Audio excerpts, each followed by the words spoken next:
to grab, to access assets that have an ability to compound over time and ultimately take that $100 into 200 into 400. That is ultimately our role.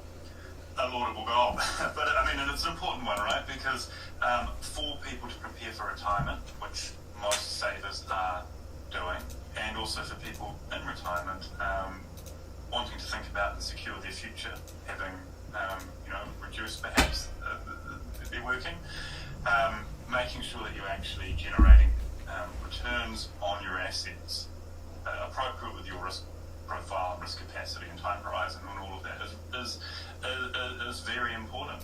Exactly. You can't sustain the living standards that you otherwise would want and could potentially have. So, thank you. That's a really good opening to why we do the way, I guess, as an industry, and our firm as part of that industry, what we do. And so let's talk about the global economy over the last year particularly, and where we think it's going, and our outlook and the outlook into the future at this point in time is very important. Decisions get made on it, and so take us through how the NZ Funds investment team are looking at what's happened and importantly where we're going to. Yeah, and I think ultimately I might even go a touch further back.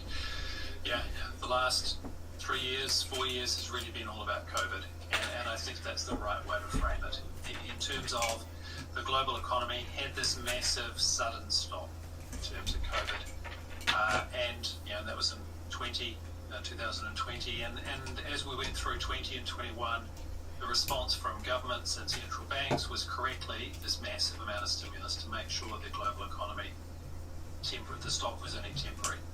And from our point of view, what was really interesting in that process was you sat here in late 2020 in New Zealand. We'd had an initial lockdown. The borders were closed, so people weren't coming and going, but life was pretty much back to normal. We didn't have COVID in the community, and it really sort of said to us that people are resilient. They get back to life very quickly, and all this the super low interest rates and the stimulus in terms of government spending was probably going to overdo things in terms of inflation. We didn't realise or we probably didn't anticipate how high that was going to be. But essentially that meant you had this massive burst of stimulus come to 2022 and even bits of 23. Really you had sort of post-sugar blues, is probably a good way to put it, where that stimulus impact wore off, and really valuations, as we've talked so much, reset materially, be it interest rates much higher, so reset bond valuations, share markets fell pretty significantly in different places, property markets fell, so really anything, mainly because interest rates were hitting so much high, everything reset in value. The nice thing now is I think our view is very much that that healing process, the post-sugar blues, the hangover, for want of a better word, has passed. And the economy is working through that, is healing, and is actually looking in pretty good shape in terms of that reset that's happened. And if we look at, I suppose the two primary points we'd sort of point to is one, things like supply chains. Really supply chains have materially improved. There are still issues in things like the Red Sea in terms of what's happening in the Middle East, but supply chains to and from the US, here from China, etc., you can get those goods much quicker and much cheaper than what you did. You're almost back to, in some cases, better than back to pre-COVID. So that's a real positive. And then the other one is inflation, which I'm sure you'll have a question or two on. Yeah, I mean, obviously inflation rears its head in sort of different ways, and we experience it with goods that we purchase more routinely, that, obviously food and petrol and so forth. But it is declining, and it is normalising, and there's now talk of central banks expecting inflation to be within their target bands in the short to medium term. How do you see the process from here in terms of inflation normalisation? I mean, what does that mean for interest rates, and then in turn for economy works and how asset prices respond? As often, you will hear us talk, we are very focused on the US economy. It's the world's largest economy. It does, and it's certainly in terms of interest rates, it does tend to lead where the rest of the world moves. And if we look at inflation there, it has been actually, it's come down a lot. It's in some respects, the speed at which it's come down has been quite surprising. And if we go back to sort of the early days of inflation back in sort of 2021, there was a lot of discussion that inflation was transitory. It was going to be a very temporary event, and it would come down quite. Also, it was going up quickly. It would come down quickly. Now that didn't prove to be the case. Inflation moved much higher than many expected, and it stuck around for a while. But it is looking like it's really as a classic sort of economist point. The issue of transitory, that was just a time frame discussion. Maybe it is transitory, and we are seeing declines pretty significantly. And if we're sort of focusing on the US, in terms of some of their core measures, their headline number is sort of 3.7%, so well down from the 9s they saw at a peak. But some of their core numbers, which central banks like to look at because it takes out things, volatile numbers like sort of oil and things of that nature, the last 6 months have been running somewhere even below their 2% target. So that really suggests they've got scope from an interest rate perspective. They've had their foot hard on the brake. They've got an ability to lift that off, just because basically the inflation has got very close towards their targets. In New Zealand, a little bit different. Inflation is proving to be slower. Certainly on the goods side, what they call the tradables here, so anything that has competition from offshore, that is falling very fast. In the last quarter, it was actually negative in terms of the inflation, so we had a little bit of deflation in offshore traded goods. The domestic stuff, the non-tradables, as they call them, are proving to be more sticky. Rents are an issue. They're running at about 4.5% and quite stable. But again, we've seen, and much of that possibly is a reflection of a large immigration into New Zealand, which is driving demand. But equally, I think as some of that rolls through, there is real potential in New Zealand that as we go sort of towards the middle half of the year, that even some of that non-tradable inflation will surprise on the downside, and actually, again, puts the Reserve Bank in a situation where rather than talking tough like they are now at the moment, they might actually change their tune and start, by the middle of the year, start cutting rates. And I guess that leads through into mortgage prices, and leads through into mortgage costs, and leads through into affordability, and it leads through into how other goods are priced too. Exactly. Okay, so at the end of last year, towards the end, we had a Monday call where we talked about how, I guess it's fair to say, how wrong economists got it in terms of the global growth expectations for 2023. And then at the end of the year, we look back and said, wow, I think what we landed at global growth at 2.6, I think was the number. How do you see that today? Has anything changed over the last few months, and where does the outlook forward, with rates coming down, that should be supportive? So, how do you think about, the broader growth prospect? And obviously within that, there's a whole bunch of big things happening, like US elections, there's some geopolitical tensions, there's, China facing some really big challenges. Take us through that. Yeah, there's a lot there. I might go back a little bit. You sort of touched on last year and expectations. Basically, at the beginning of last year, the expectations, certainly in terms of the commentators, was that global recession was almost a given. As you point out, it turned out that actually growth remained remarkably robust. And the nice thing was that actually, it depends on different markets in different ways, but generally from a global share market perspective, actually returns were pretty positive. Generally markets enjoyed a very strong last quarter, and it did mean that things like the KiwiSaver growth portfolio, which had a difficult start to the year, finished the year up close to 13%. So that's a pretty good year and really reflects that, one, underlying economic growth in the world was much better than expected. And actually, as we've talked, inflation's coming down, so you did see those signals from central banks start to say, well, actually, we can take our foot off the brakes. So there was that optimism. I think, again, our starting point for this year is very much that, as you pointed out in your intro, the Sir John Templeton quote, we do see this as the start of a more positive bull market style cycle. We still think the world is pretty skeptical about that, and actually, in many respects, that's good. In terms of expectations out there, interesting enough, expectations for these are sort of market return expectations. The average expectation on the S&P 500 is for it to go up 1% this year. Not particularly aggressive, and Europe's not very different, again, sort of 1.1, 1.3%. The high expectations are still not actually that high, sort of up sort of 6 or 7%.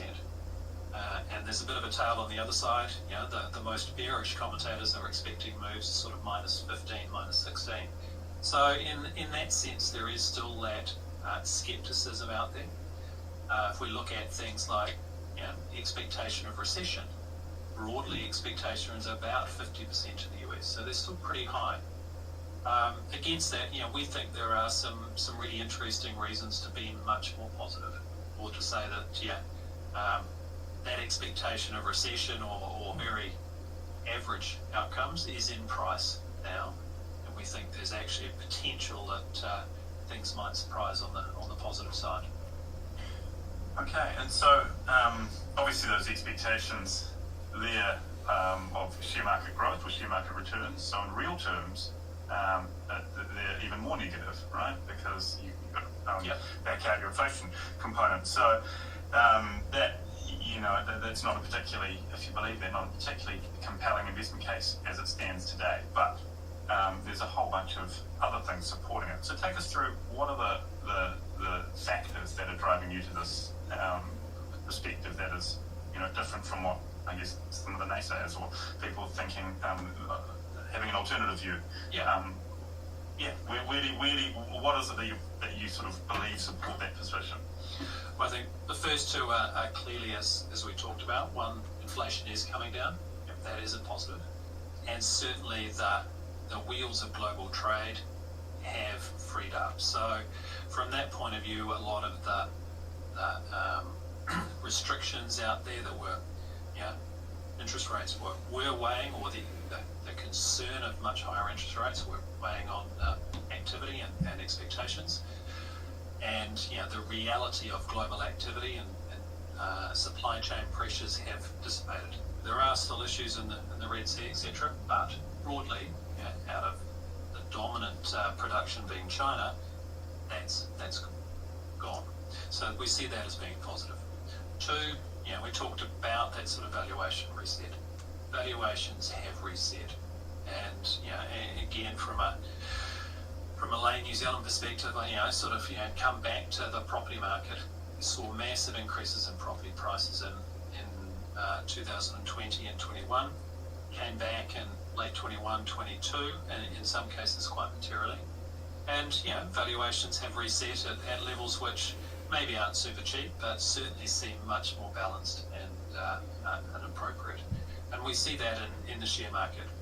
There are parts of share markets around the world that are not cheap. The Magnificent Seven, which we might get onto a bit later. Some of those massive tech stocks in the US are not cheap, but they're delivering the returns at the moment. Once you go away from that, in many areas, share markets are very much at long-term average valuations, or indeed actually quite cheap. So there's the starting point for us. Is actually there's not a lot of positivity priced in, or not an undue amount. Then you go to interest rates and anything sensitive to interest rates, and again, interest rates have come down a little from the highs we saw sort of September, October, but broadly they're the highest level in 20 years. And from that point of view, you're getting your starting point at being the highest level in 20 years is really encouraging. So I think from those two aspects, valuation and certainly the starting point, we're positive. There are some other interesting ones, which I think the key one, which might surprise many people, is actually we see this year is the year of elections, and that is going to create a lot of angst and a lot of noise. But actually, we see that as being a positive catalyst, especially in the US. And as I said, where the US goes, markets tend to follow. So when you say it's positive elections, what does that mean for investment markets, and how often is it positive? Yeah. Because it's probably a thing of degrees. Exactly. I think the key part of our process across really all aspects is very much trying to look back and understand what is the context we're talking about. In the case of, say, a company, we will go back through time and say, well, what margins has this business been able to reliably or historically earn? Has it had 5% margins in the bad times, and it has had 20% margins in the good times? What is it doing today? Equally, what are people willing to pay for that business in terms of the multiple? Are they willing to pay 10 times multiple in the bad times and 20 times in the good times? So that gives us a box to say this is the context where we are now, and how do our expectations differ. It's a bit of a long intro to say, in the same way, if we look at the performance of US markets, and very much this is work undertaken by our external manager, Fisher Investments, out of California. And they have spent a lot of time looking at the performance of US election years and share market performance. And the interesting thing about, or the nice thing, I suppose, about the US election and the political system is it is a 4-year system. There's no ability for an early election like there is in ours, our process, and those election dates are effectively baked in stone. And they looked all the way back to 1925, where they sort of had reliable data. And 83% of the time, elections are actually positive. 83% of the time, share markets are positive in election years. So, that's clearly you get years. There are years like with large external outside forces. 2008 was an election year in the US. Even 2000 was an election year. So there's sort of decent negative years there. But if you think about it, and especially, it's quite topical now in New Zealand, a new government tends to be focused on action and look to make most of their significant promises and policies, bring them through in that very early days. And we're seeing that now, some of the actions of the new government here. In the US, as governments get towards the end of the term, they've done a lot of that, and they become more focused basically on getting re-elected. And more so in the US, we have a midterm structure, where often the president will lose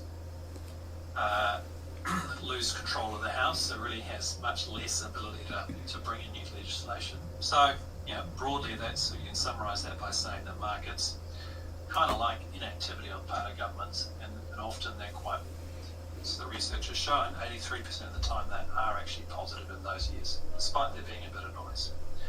Well, some interesting research we've done is if you look at New Zealand and you actually look at those US election years, we've got a very high correlation to the US market performance. Probably not a great surprise, but again, if you're expecting the US market to be positive this year, it actually suggests New Zealand will be.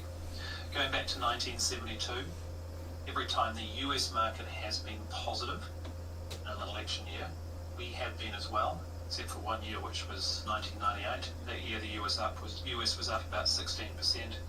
We were down 20 basis points. So for us, there's going to be plenty of noise around elections, and there's lots of elections this year. Somewhere, I think, around north of 50% of the world's population is going through some form of election. So that says to us there is going to be noise and there's going to be concern. But often, actually, at the outcome, once that settles, you end up with a positive year. Yeah. And in the end, what really matters is whether corporates are generating strong returns and profits, right? And policy settings can be helpful over the longer run. I mean, we've talked in the past about how elections vary in the very short term, don't seem to have a huge amount of effect, but over medium term, clearly they do. And as policy settings change and new agendas get rolled out, but it is that corporate piece, right? For investors, are they generating strong profits? Is there growth in the system? Is there innovation? They're probably doing it in the and I think at a very short horizon, we are seeing that. Definitely seeing corporate earnings coming through. Interesting enough, Meta, Facebook had great numbers the other day. Seem to have jettisoned the Meta world and gone back to being an advertising business, and that's really working because the economic activity has been more robust and it's coming through in corporate earnings.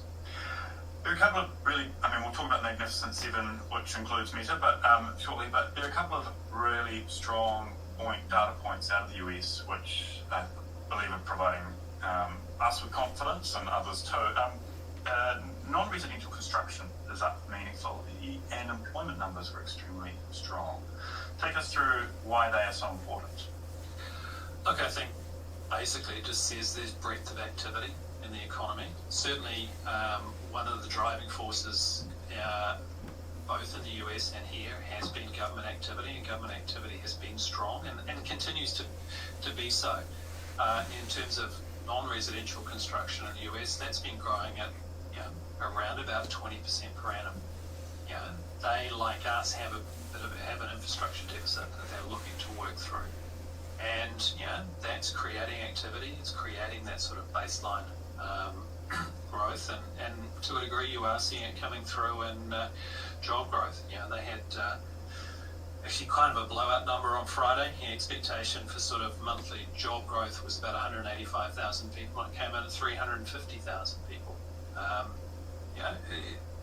Probably at the margin does question whether there's risks of maybe the economy is running a bit too hot from the central bank's point of view, that some of their inflation, their relaxed stance towards inflation might be tested.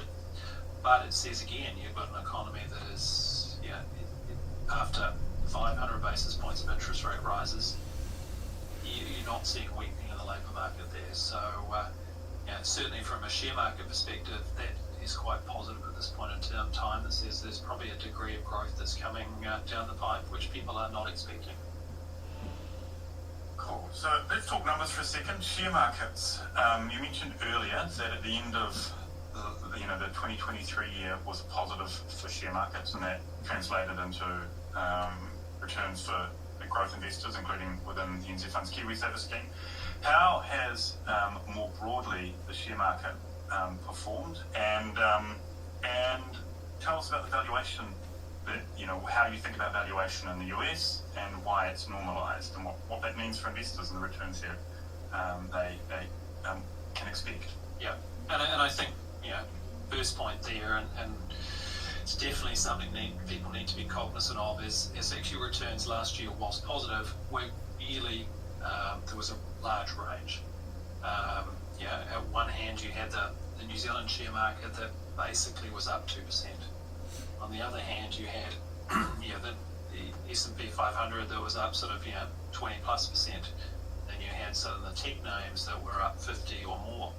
So you had a very disparate performance, generally positive. Well, actually, then you go to sort of China and the Asian number of the Asian markets, and they were quite heavily negative. We'll sort of get onto that in a second. But it does mean that actually, if we look through many of those different markets,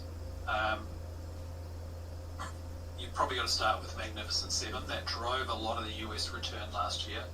And those names, I won't go through all seven, but you can very much sort of expect who it is. It's the Apples, the Microsofts, the Nvidia, the chip maker who make computer graphics cards, then Meta, etc. Those names definitely saw growth, and they were rewarded for that. The other 493 had a much more muted time, and that's really been that theme. And I suppose, at its simplest, if you probably want to try and boil it down, in an environment of higher interest rates, an old world business tends to be, old world's probably too strong, a more Traditional. That's the word I was looking for. Traditional business has assets that require, their capital. Require more capital than a technology company that can produce another piece of software at sort of an instant's notice with no spending. So they require capital, and they ultimately will look to have some funding and debt for that. So as interest rates increase, that becomes more challenging for them. Equally, those more traditional businesses, and I think New Zealand's a very good example of that.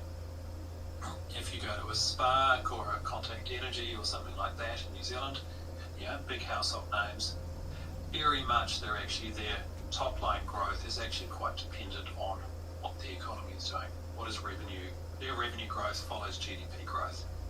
If you're a Microsoft or something like that, you tend to generate your own growth. So in an environment where global growth has been slow, that has weighed much more on those names. And you've seen that in terms of the performance of New Zealand, to a lesser degree Australia. Certainly small cap names in the US have performed very similar to New Zealand, basically flat over the last year. And Europe is quite similar to that. So there's been quite disparate performance. In an environment of more solid economic growth and interest rates coming down, we think which is probably too early, but one of the stories for this year is going to be that switch away from the dominance. Doesn't necessarily mean to say that you're going to do poorly, but away from the dominance of those very big technology names, back to a broader group of more traditional type businesses as the economy grows. And that's I guess, a function of the relative valuation and the relative return profile between, if you call them value or traditional assets and growth assets, and there being a shift of capital from one to the other. Microsoft just took the mantle of being the largest company in the world off Apple, which is an interesting shift, and I guess is another sign that they found new avenues for growth in an environment where continuing strength and growth is a positive.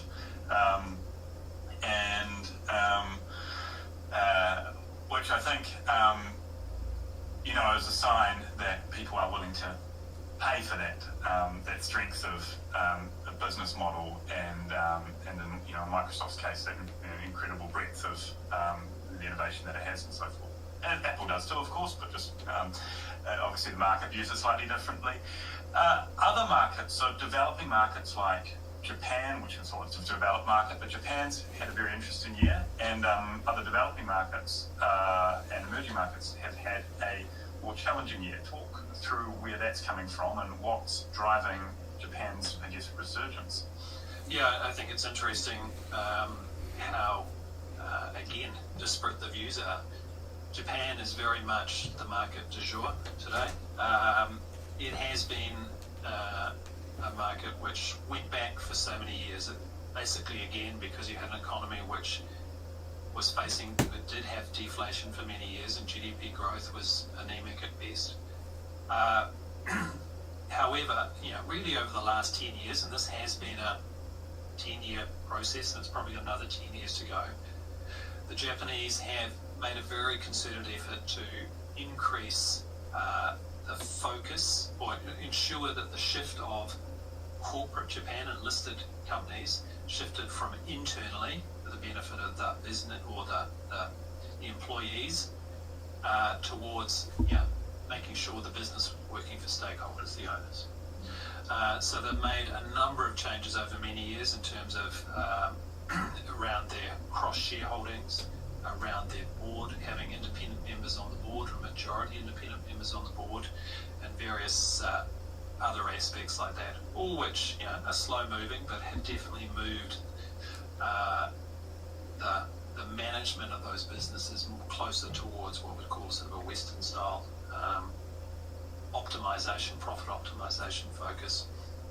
One of the ones more recently, which I think is really quite aggressive, actually is probably the right word, is the Tokyo Stock Exchange has brought in a new rule: is if a company has an inquiry or an offer to be purchased by another business, if that offer is above the current share price, effectively they have to open the books to that potential bidder.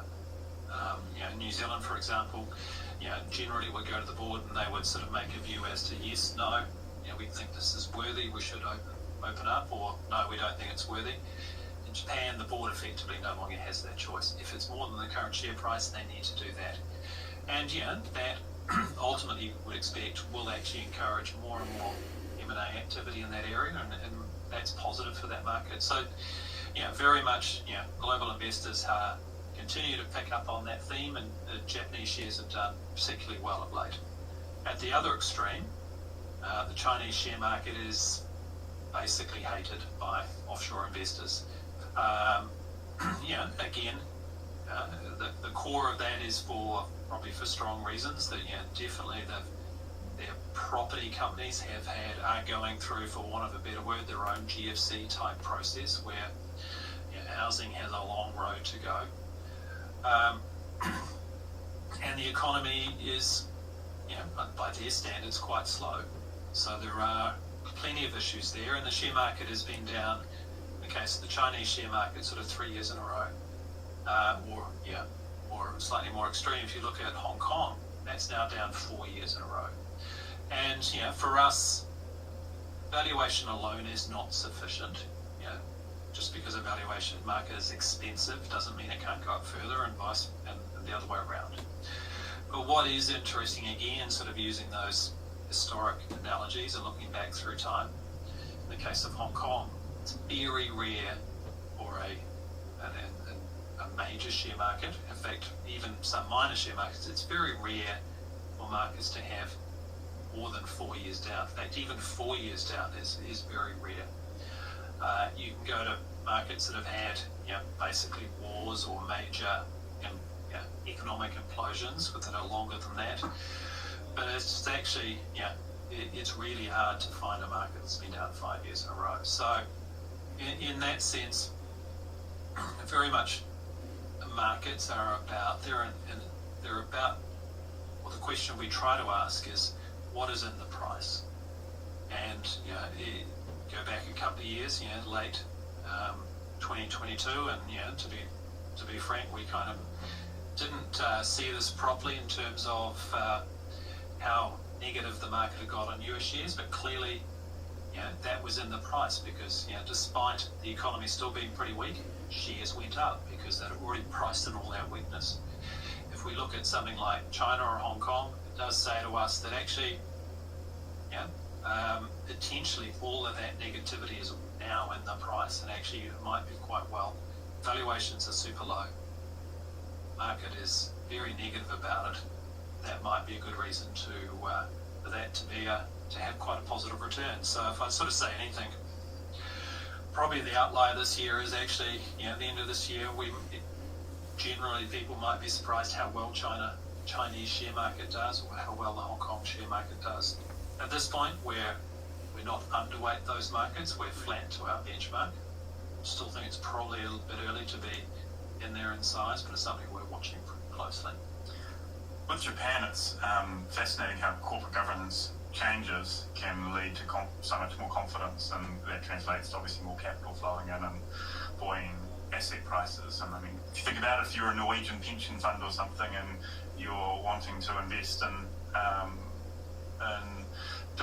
Japan, and you're looking at the companies there and you're realizing that actually it's really hard to make that investment given the corporate governance risks that apply. If those are lifted, then suddenly the business franchises that you're buying, there's a lot of really incredible businesses within that economy. Well, again, I think to sort of take that point, because the economy's had basically 30 years since late 1980s where it's gone backwards. You've got a lot of M&A activity that just has not happened. So some sectors, where globally you might have 3 or 4 or 5 players, they might have 20 players, and there's a natural process where M&A should reduce that over time. Maybe that will lead to the Chinese government revisiting how it looks at these things a little bit in support of foreign capital. Okay, so let's just touch on bonds and bond investment. investors. Obviously, in order to grow your capital through time, you need to be invested in the share market or other growth type assets.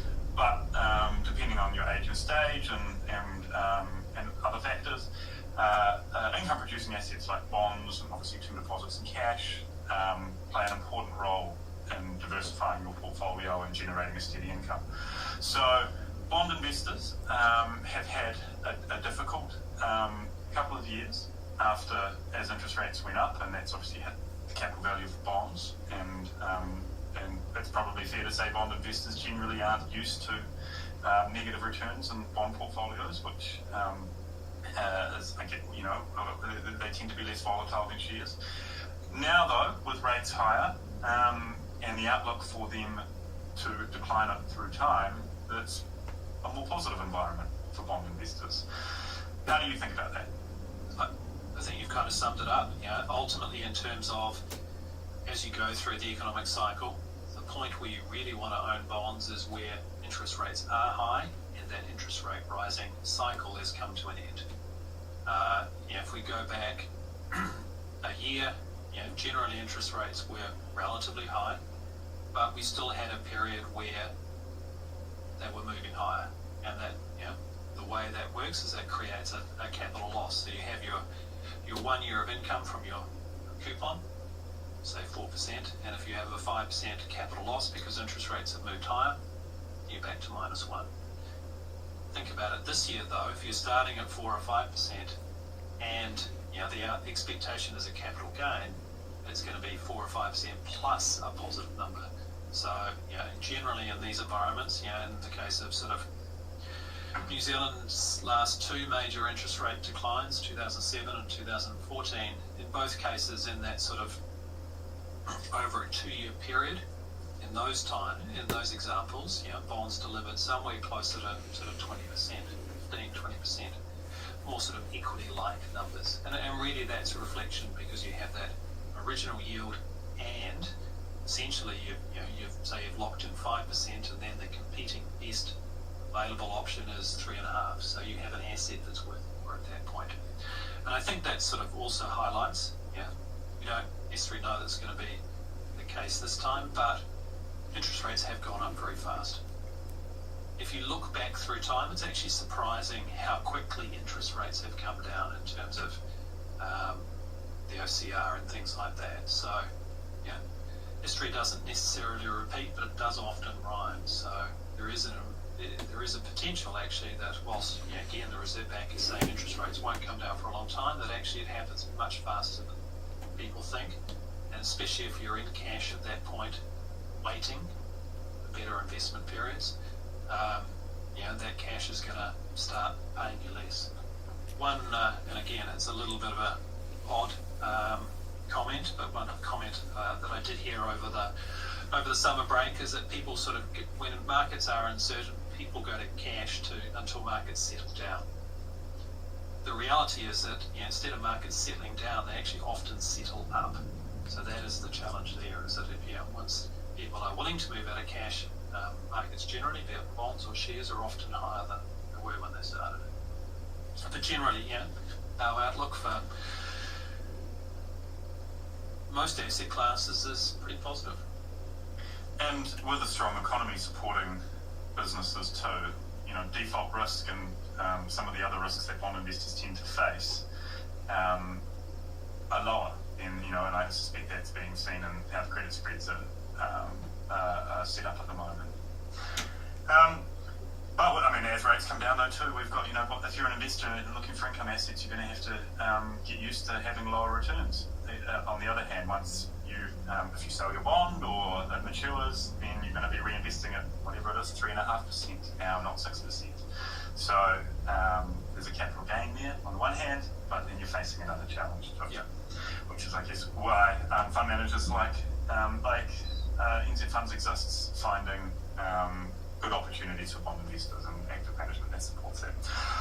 Okay, so we've covered a lot of things. The last two quick things: commodities have had a difficult run over the last wee while, and in some areas, and I guess some have gone up, but they play an important part in NZ Funds' portfolio. We believe that a small, in the growth component, small allocation to commodities can act as a genuine diversifier and generate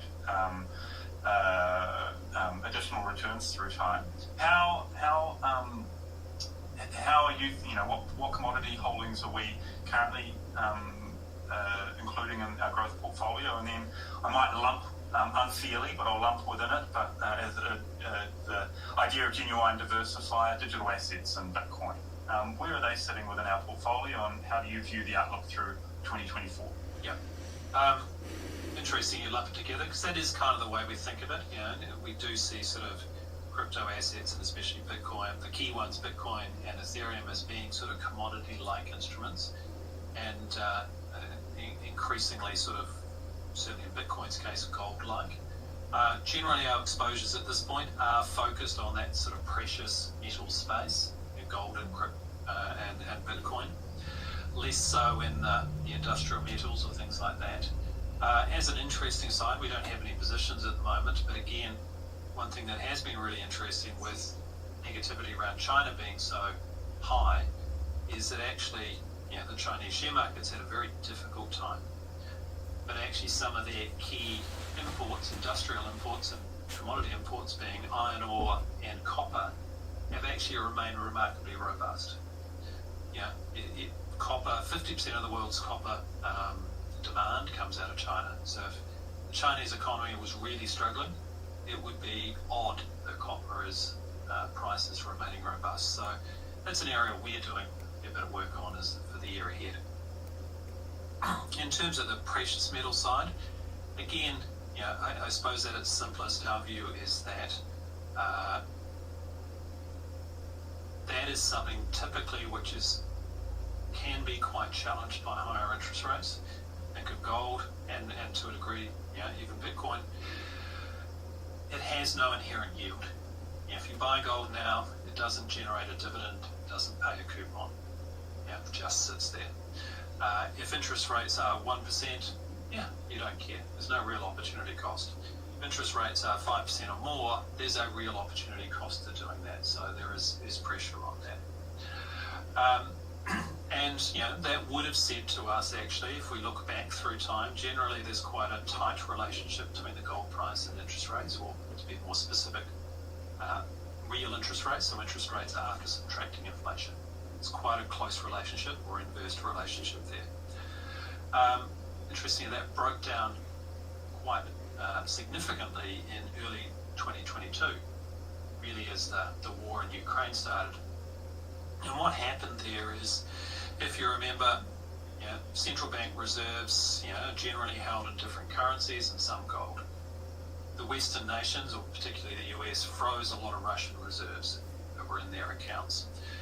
That really, what that did is it did force, or it did encourage, I think it's probably the right word, a number of the central banks around the world to up their level of gold purchases for their countries' reserves. And broadly, about 3,000 tonnes of gold are produced every year. Ultimately, central bank purchases went from sort of 500 tonnes to 1,000 tonnes. So you now have a situation where they are basically taking a third of all gold produced. It never really hits the market now. So that demand and supply dynamic is positive for gold, we think. There's just not as much of it around. Two, also interest rates are high, and now that additional demand has sort of worked its way through the system and is now sort of understood, that relationship with interest rates is reasserting itself. So if we do have a positive view that interest rates are likely to fall, that should be positive for the gold price. In a similar way, if we go back to the heady days of 2020, 2021, when Bitcoin went to sort of 70,000 and had a massive run up and then came down aggressively, really that was highly correlated with risk assets. So basically, technology stocks, NASDAQ, if they went up, Bitcoin went up. One of the core tenets of Bitcoin is that it is fixed supply. It is like gold in that sense. There is a fixed number of Bitcoins out there. So from that demand supply perspective, it should have theoretically a similar should show similar dynamics to gold. Didn't in that 2020-21 period. From about sort of the middle of 22, late 22, it did start to display a much closer relationship with gold. Didn't follow up share markets when they initially rose. And that sort of says to us, maybe some of the froth has come out of that space, and actually some interesting long-term dynamics are there. The other one for us in that space is, again, coming back to that demand-supply discussion. Recently, you've seen 11 spot Bitcoin ETFs approved in the US, so essentially ETFs that will buy Bitcoin itself rather than, say, futures or something like that. And importantly, whilst there are 11, basically two big ones. One run by BlackRock, which is iShares, and another one run by Fidelity. And what that does mean is that for a US investor, and especially a number of sort of, basically for a US retail investor or a small institutional investor, they can essentially now Bitcoin as easy as they do any other share in America. And they're set up to do that. And we'd expect, one of the aspects that we find interesting about commodities generally is that relative to other, the big investment markets of shares and bonds, commodity markets are very small. So when the broader markets become interested in commodities, definitely that's demand that's felt. And we would expect that as you go forward, it may take some time, but the demand from small investors and medium-sized, small institutions in the US, even if they're just putting 1% or 2% of their portfolio to Bitcoin, that's a big number. So we would expect there is that really interesting demand-supply balance that's coming through in both crypto and gold over the coming year. It's a new wedge of demand, if you think about it, which didn't previously exist. And I guess it's time will tell the size of that demand, but there's a lot of money in 401ks and other private portfolios, which now can access Bitcoin, I guess, in a way that it couldn't before. It's easy, it's cheap, etc. Very good. All right, Mark. Thank you very much. There's lots of good stuff in here. I'm excited about this year and watching it all play out, and obviously doing our part for our clients. Any closing thoughts that you want to share on the direction of things? Otherwise, we'll wrap it up. I think, again, probably just to summarise, we do think we've been through a process where the global economy is healing, even the domestic economy is healing. That will still take some time, but markets are forward-looking and they tend to price in good news in the future now. So we think ultimately it will be a positive year. Coming back to the elections, they are ultimately positive, but they are going to create some noise. So at the same time, I think it is not unlikely that we sit here at some point of the year and share markets globally might be down 10%. That's not an unusual outcome. We just think it's about being there for that journey, and as that journey gets towards the end of the year, I think it'll be a good one for markets. And I guess investors, us included, we all need to remember we have long time horizons. So 10% this way or that way over a 10, 15, 20-year period is not that significant, really, is it? Exactly. Fantastic. Have a